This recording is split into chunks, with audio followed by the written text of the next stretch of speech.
यह कहानी एक ऐसी लड़की की है जिसका पति एक आर्मी ऑफिसर है, लेकिन वह लड़ते हुए अपाहिज हो जाता है। इसके बाद वह अपनी बीवी की ख्वाहिशों को पूरा नहीं कर पाता है। अब वह लड़की अपने ही नौकर से प्यार करके अपनी प्यास बुझाती है। वह नौकर के साथ कई बार जंगल में मंगल करती है। क्या वह नौकर उस लड़की के सूखे खेत को हरा भरा कर पाएगा? यह हम लोग आगे इस वीडियो में देखेंगे। तो चलिए इस मूवी को शुरू करते हैं। मूवी के शुरुआत में हम लोग दो बहनों को देखते हैं। इनमें से एक का नाम एला और दूसरे का नाम एम्मा था। एमा एक आर्मी ऑफिसर से प्यार करती थी, इसलिए वो उससे शादी कर लेती है। उस ऑफिसर का नाम मैथ्यू था।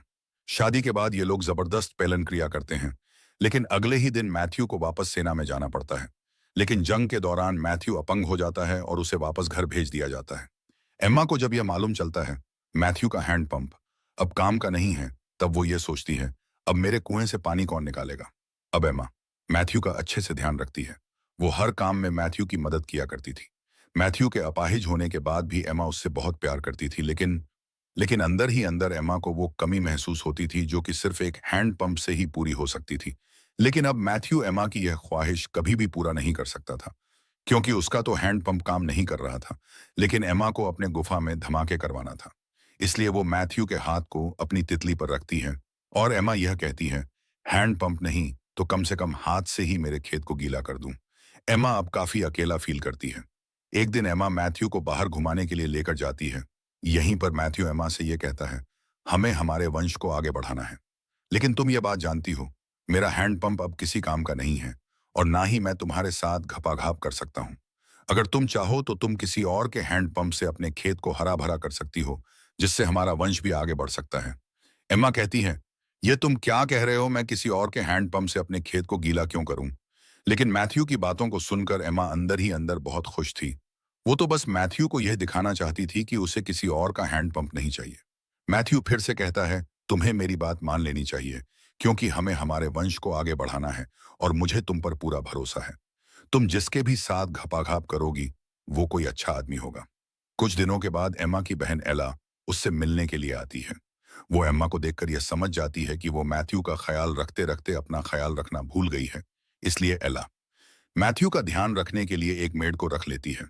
वो मैथ्यू से कहती है, आज से एक मेड हर वक्त तुम्हारा ध्यान रखेगी और एम्मा रोज बाहर घूमने के लिए जाया करेगी। इसके बाद एम्मा जंगल में घूमने के लिए जाती है। तभी एम्मा की नजर वहां पर नहा रहे एक आदमी के ऊपर पड़ती है। उस आदमी को देखकर एम्मा की इच्छाएं जाग उठी थीं। इसके बाद एम्मा उस आदमी के पास जाकर उससे बातें करती है। वो आदमी अपना नाम जैक ओकॉनल बताता है। एम्मा को यहाँ पता चलता है जैक ओकॉनल मैथ्यू के लिए काम करता है, लेकिन एम्मा को इससे कोई मतलब नहीं था। उसे तो बस अपनी प्यास बुझानी थी। इसके बाद वह आ तरह का गो जैक ओकॉनल से उसके फैमिली के बारे में पूछती है। तब जैक ओकॉनल उसे बताता है, मेरी पत्नी कई सारे हैंडपंप का पानी पी चुकी है, जिसके वजह से मैंने उसे तलाक दे दिया। इन दोनों के बातें खत्म होने के बाद एमा घर आ जाती है। यहाँ एमा जैक ओकॉनल को याद करके अपने खेत को खुद ही गीला करने लगती है। अगले ही दिन एमा फिर से जैक ओकॉनल से मिलने के लिए जाती है। वह जैक ओकॉनल के साथ बैठकर बातें करती है। उसे जैक ओकॉनल से बातें करके बहुत अच्छा लगता है। अब कई दिनों तक इन दोनों का ऐसा ही चलता है। एम्मा रोज जैक ओकॉनल से मिलने के लिए आया करती थी, लेकिन एक दिन एम्मा जब जैक ओकॉनल से मिलने के लिए जाती है, तब वह अपने आप को कंट्रोल नहीं कर पाती है और वह सकीनता है भाई सीधा सस्पा जैक ओकॉनल के करीब जाकर उससे चिपक जाती है। वो जैक ओकॉनल को अपने साथ घपाघाप करने के लिए कहते हैं, लेकिन जैक ओकॉनल एम्मा के साथ घपाघाप करने से मना कर देता है, क्योंकि वह एक नौकर था। लेकिन एम्मा के गुफा में कोहराम मचा हुआ था, इसलिए वह जैक ओकॉनल को घपाघाप करने के लिए मनाती है। अब जैक ओकॉनल अपने हैंड पंप से एम्मा के खेत को गिला कर डालता है। एम्मा इस बात से बहुत खुश होती है, क्योंकि इतने दिनों के बाद उसने हैंड पंप का पानी पिया था। इसके बाद एम्मा अपने घर में आती है, लेकिन उसे जैक ओकॉनल के साथ में घपाघाप करके बहुत मजा आया था। इसलिए अगले दिन जैक ओकॉनल को मिलने के लिए जाती है और फिर से उसके साथ टपाटप करने लगती है। जैक ओकॉनल काफी अच्छे से एम्मा के खेत को पानी पिलाता है। एम्मा ये सुख पाकर बहुत खुश थी।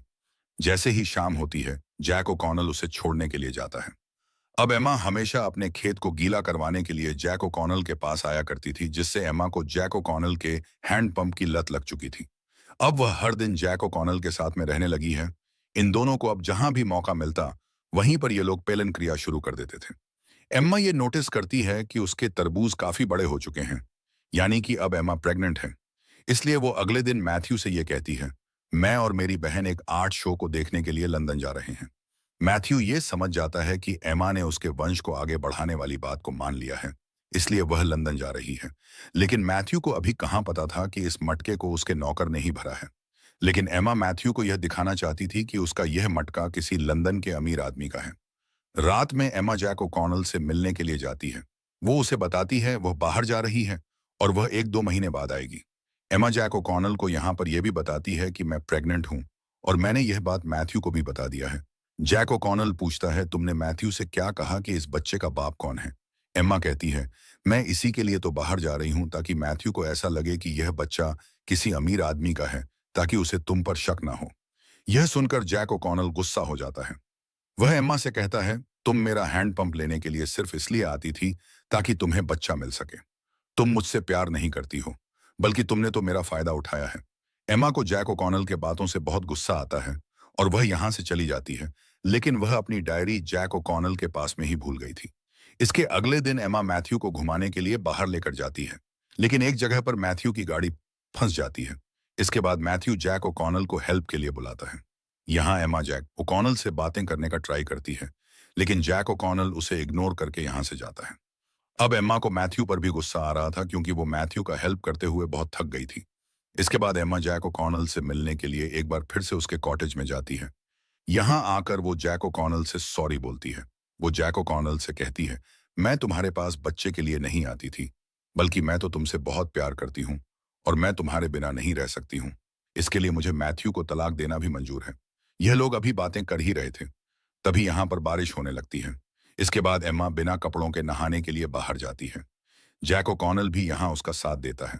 इधर हवेली में मैथ्यू एम्मा के देर तक ना लौटने की वजह से बहुत परेशान था, इसलिए वह अपनी नौकर को एम्मा को ढूंढने के लिए भेजता है। नौकरानी जब जंगल में जाती है तब उसे जैक ओकॉनल और एम्मा जमन जंगल में मजे करते हुए दिखाई देते हैं। इसके बाद वो नौकरानी एम्मा को लेकर जल्दी से घर में जाती है। घर आने के बाद मैथ्यू एम्मा पर बहुत गुस्सा होता है, जिससे एम्मा भी मैथ्यू पर बहुत नाराज हो जाती है। इसके अगले दिन एम्मा की बहन एला उसे लेने के लिए आती है। एम्मा यहाँ पर एला को जैक ओकॉनल के बारे में बताती है। वह कहती है उसे जैक ओकॉनल का हैंड पंप बहुत पसंद है बहुत, और वह जैक ओकॉनल से बहुत प्यार करती है। एला यह बात सुनकर बहुत हैरान थी कि एम्मा को एक नौकर से प्यार है। वो इस बात के लिए एम्मा पर गुस्सा भी होती है। इसके बाद एम्मा एला को एक बार जैक ओकॉनल से मिलने के लिए कहती है। ये दोनों साथ में मैथ्यू के हवेली से निकलती हैं।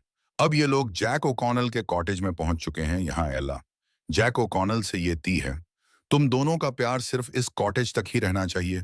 अगर यह बात किसी तरह मैथ्यू तक पहुंचती है तब वह तुम्हें नौकरी से निकाल देगा। इसके बाद ना तो तुम यहाँ रहोगे और ना ही तुम्हारी नौकरी। इसके बाद तुम एम्मा को कैसे खुश रख पाओगे? तुम्हारा हैंडपंप एम्मा के खेत को गीला करने तक ही सही है, क्योंकि इसके बाद ना तो तुम्हारे पास पैसे हैं और ना ही कोई घर है, तो तुम एम्मा को कैसे खुश रख पाओगी? यह सब कहकर एला यहाँ से जाती है। एला की बातों को जैक ओकॉनल भी समझ चुका था, इसलिए जैक ओकॉनल एम्मा से कहता है एला की बातें बिल्कुल सही हैं, लेकिन एम्मा को तो बस सिर्फ घपाघाप करने से मतलब था और वो आज जाने वाली थी। इसलिए वो आखिरी बार जैक ओकॉनल साथ में घपाघाप करके अपने खेत को पानी पिलाती है। जैक ओकॉनल एम्मा को लास्ट टाइम बाय बोलता है। इसके बाद एला एम्मा को लेकर अपने घर में आ जाती है। एम्मा खुद को बहुत अकेला फील कर रही थी। वहीं इधर हम लोग जैक ओकॉनल के कॉटेज में देखते हैं। यहाँ उससे मिलने के लिए उसका एक साथी आता है। अभी जैक ओकॉनल घर पर नहीं था, तभी उस आदमी को एम्मा की डायरी यहाँ मिलती है, जिसमें एम्मा ने जैक ओकॉनल के बारे में सब कुछ लिखा था। उसे यहाँ पर एम्मा के कपड़े भी मिलते हैं। अब वह सारे गांव वालों को यह बताता है कि हमारी मालकिन का चक्कर जैक ओकॉनल जैसे नौकर के साथ है। यह बात पूरे गांव में आग की तरह फैल जाती है। यह बात अब मैथ्यू को भी पता चल चुकी थी, इसलिए वह जैक ओकॉनल को अपने पास में बुलाता है। वह उससे यहाँ पूछता है मैंने सुना है कि तुमने मेरी बीवी के खेत को अपने हैंड पंप से पानी पिलाया है। लेकिन जैक ओकॉनल मैथ्यू की बातों का कोई भी जवाब नहीं देता है। इसलिए मैथ्यू जैक ओकॉनल को जॉब से निकाल देता है और उसे शाम तक सब कुछ छोड़कर यहाँ से जाने की वार्निंग भी देता है। यह सारी बातें घर की नौकरा भी सुनती है। इसके बाद वो फोन करके एम्मा को यह सारी बातें बताती हैं। इसके बाद एम्मा भी जल्दी से लंदन से वापस आती है। यहाँ आते ही एम्मा सबसे पहले जैक ओकॉनल से मिलने के लिए जाती है। जैक ओकॉनल यहाँ से जाने की तैयारी कर रहा था। एम्मा कहती है हम दोनों को यहाँ से कहीं दूर भाग जाना चाहिए, लेकिन जैक ओकॉनल मना कर देता है। वह कहता है मेरे पास ना तो कोई घर है और ना ही पैसा। लेकिन जैसे ही मेरे पास पैसे होंगे मैं तुम्हें लेने के लिए आऊंगा। यह बोलकर जैक ओकॉनल यहां से निकलता है। एम्मा अब बहुत उदास होकर अपने हस्बैंड के पास में आती है। वो यहाँ मैथ्यू से कहती है, तुमने ही तो मुझसे कहा था तुम किसी से भी अपने खेत को जुत सकती हो। अब जब फसल बन चुकी है तब तुम मना कर रहे हो। मैथ्यू कहता है, हाँ मैंने यह बोला था, लेकिन मैंने यह कहा था तुम किसी अमीर आदमी से अपने खेत को जितवा सकती हो, न कि अपने ही नौकर से। यह बात अब पूरे गांव में फैल चुकी है, इसलिए मैं इस बच्चे को नहीं अपना सकता हूं। एम्मा को इस बात से बहुत गुस्सा आता है और वो मैथ्यू से तलाक के लिए बोलती है, क्योंकि वो अब मैथ्यू के साथ नहीं रहना चाहती है, जिससे मैथ्यू को बहुत बुरा लगता है और वो रोने लगता है। लेकिन एम्मा को इससे कोई फर्क नहीं पड़ता है और वह उसे छोड़कर अपने शहर में लौट जाती है। यहाँ आने के बाद एम्मा हर वक्त अकेला फील करती है, क्योंकि उसे जैक ओकॉनल के हैंडपंप की बहुत याद आ रही थी। लंदन में भी एम्मा के बारे में सभी को पता चल चुका था, इसलिए अब सभी लोग एम्मा को शक भरी निगाहों से देखते हैं। एक दिन एला एम्मा को एक लेटर देती है। वो लेटर जैक ओकॉनल का था। जैक ओकॉनल ने एम्मा को मिलने के लिए एक जगह पर बुलाया है। एम्मा उससे मिलने के लिए जाती है। यहाँ ये लोग एक दूसरे से मिलकर बहुत खुश होती हैं। अब एम्मा को उसका मनपसंद हैंडपंप मिल चुका था और यहीं पर एक मालकिन और नौकर की कहानी खत्म हो जाती है।